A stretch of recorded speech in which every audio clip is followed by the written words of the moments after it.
నాటక్ 9 న్యూస్కి స్వాగతం. నంద్యాల దస్తావేజు లేఖర్లు సమ్మె పేజ్ డౌన్ శుక్రవారం రెండవ రోజు స్థానిక సబ్ రిజిస్టర్ కార్యాలయం నుండి నినాదాలు చేస్తూ తహసీల్దార్ కార్యాలయం ఎదుట దీక్షలను వారు ప్రారంభించారు. ఈ సందర్భంగా నంద్యాల జిల్లా staff writers and vendors association అధ్యక్ష కార్యదర్శులు ఫారూక్ రమేష్లు మాట్లాడుతూ నేటి నుండి వరుసగా 3 రోజులు తమ పనులకు స్వస్తి పలికి పెన్ డౌన్ ప్రకటించి సమ్మె చేస్తున్నట్లు తెలిపారు.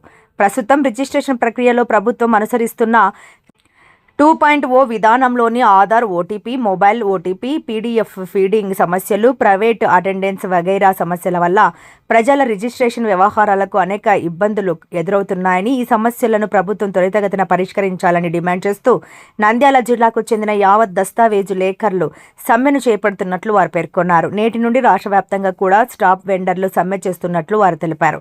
ప్రభుత్వం దిగివచ్చి తమ సమస్యలను పరిష్కరించాలని వారు డిమాండ్ చేశారు.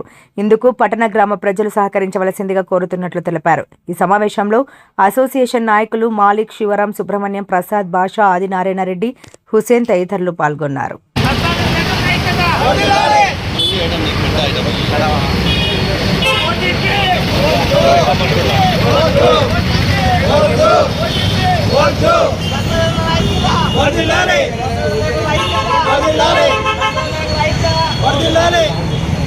మరియు మీడియా మిత్రులకు, నంద్యాల పట్టణ ప్రజలకు, గ్రామీణ ప్రజలకు, రాష్ట్రంలో ప్రతి ఒక్కరూ పెన్ డౌన్లో పాల్గొంటున్న ప్రతి ఒక్కరికి, వాళ్ళందరికీ పేరు పేరున నా ధన్యవాదాలు.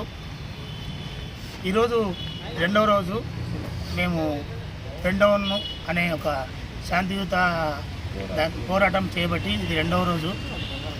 నేను చెప్పేది ఒకటే, ఏ పోరాటమైనా మీడియా మిత్రులతోనే అది ముందుకు పోతుంది. మేము చేస్తున్న ఈ పోరాటం మన ముఖ్యమంత్రి వర్యులు నారా చంద్రబాబు నాయుడు వారి దగ్గరికి తీసుకెళ్లాలని నేను కోరుకుంటున్నాను.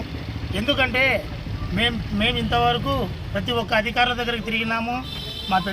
మా సంఘ పెద్దలు పోయినారు, అందువల్లతో మాట్లాడినారు. అక్కడ నుంచి ఎలాంటి స్పందన లేదు కాబట్టే మేము ఈ పోరాటానికి దిగాల్సి వచ్చింది. లేకపోతే మేము ఇంతవరకు ఏ పోరాటాలు చేయలేదు. కాబట్టి వీళ్ళందరూ కలిసి మేము చేస్తున్న ఈ పోరాటాన్ని మన ముఖ్యమంత్రి వర్యులు నారా చంద్రబాబు నాయుడు గారికి అయితేనేమి, మరి ఉప ముఖ్యమంత్రి వర్యులు పవన్ కళ్యాణ్ గారి దగ్గరికి అయితేనేమి మీరే చేర్చాలని ఈ మీ పత్రికా విలేకరుల సమక్షంలో నేను కోరుకుంటున్నాను. అసలు మీ సమస్య ఏంది అది చెప్పు ముందు.